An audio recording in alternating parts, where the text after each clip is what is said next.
Siguro parang talagang yung Lovers and Liars, walang inuurungan ng mga eksena. Laban kung laban. Oo, laban kung laban. Kaya siguro, kakayanin.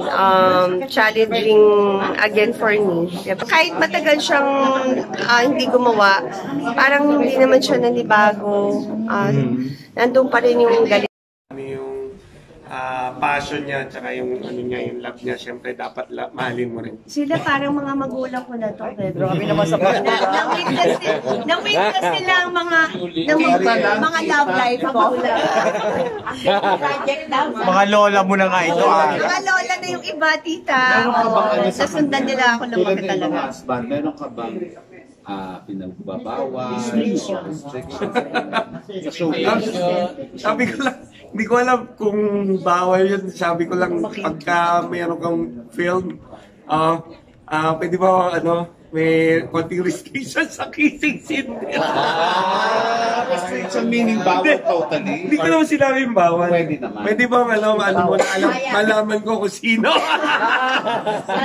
Sino ang hindi mo meron bang hindi pwede? Sino ba ang hindi pwedeng makahalikan ni Ara? Wala pa akong hindi ko pa ako sabi Pero lang, nasa imagination ko. Jo Marigliana. Jo Marigliana. Hindi ko hindi naman alam. Ay, speechless! Ba't parang nagulat si Ara? Ba't parang Kung merit na yun, okay na. Taken na. Taken na sila. Produce also film. Hindi, ako na lang siguro tatanggi kung meron. Siyempre, alam ng lahat na Mga naging ex. diba?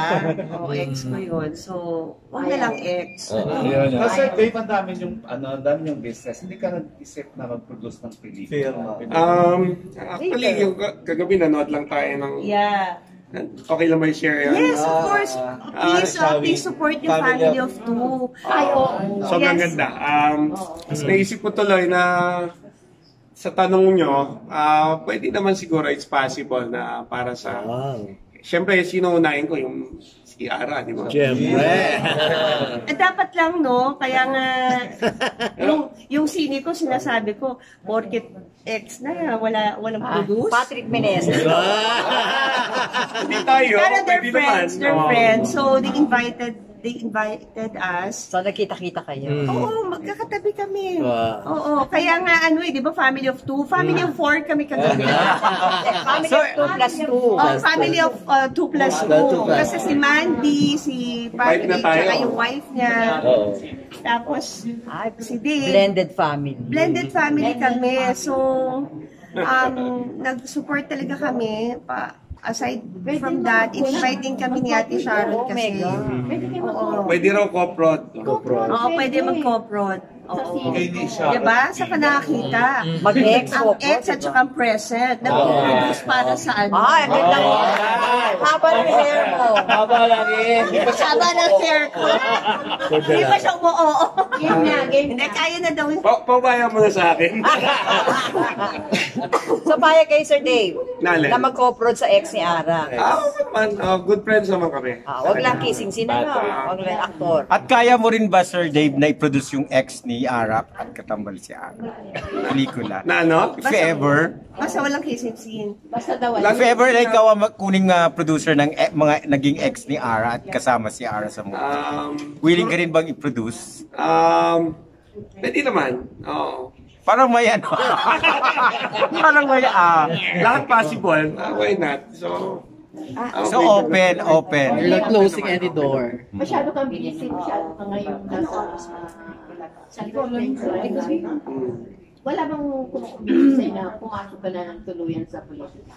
Galing naman ako doon So 15 years ako in the government. So nag-uusap kami.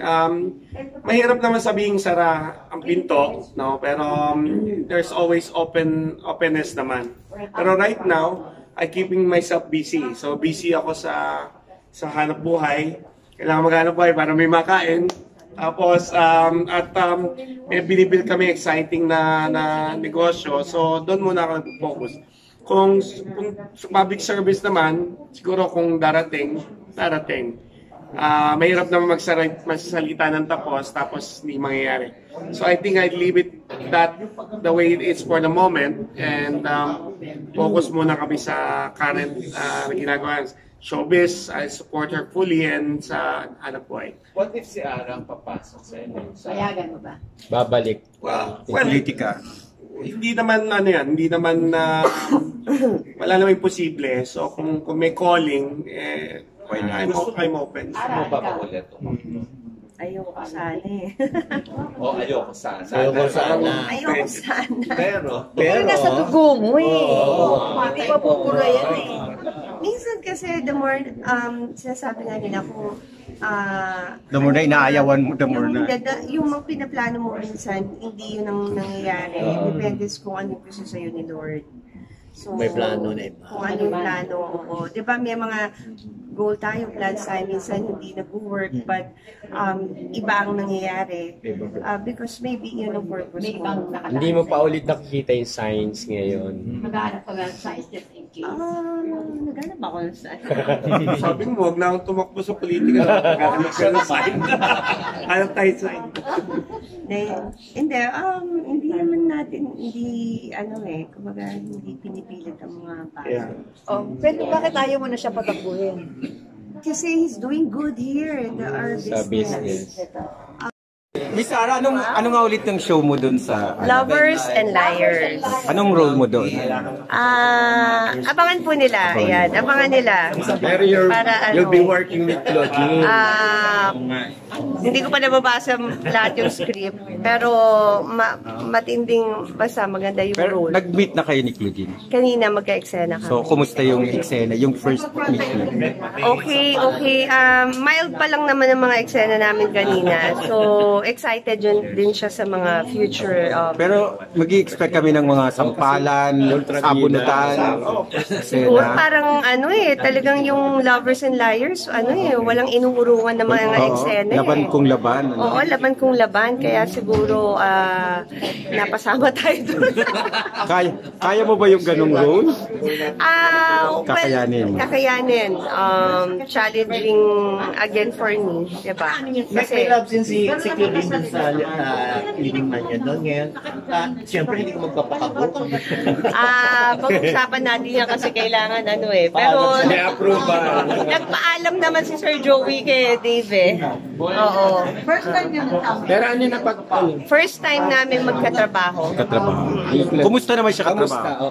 Okay, siya, talagang, alam mo yung kahit matagal siyang hindi gumawa, parang hindi naman siya nanibago. Nandun pa rin yung galing niya sa pag-arte, talagang professional siya matrabaho. Thank you. Ayun, thank you. Thank you, Miss Sarah. Thank you.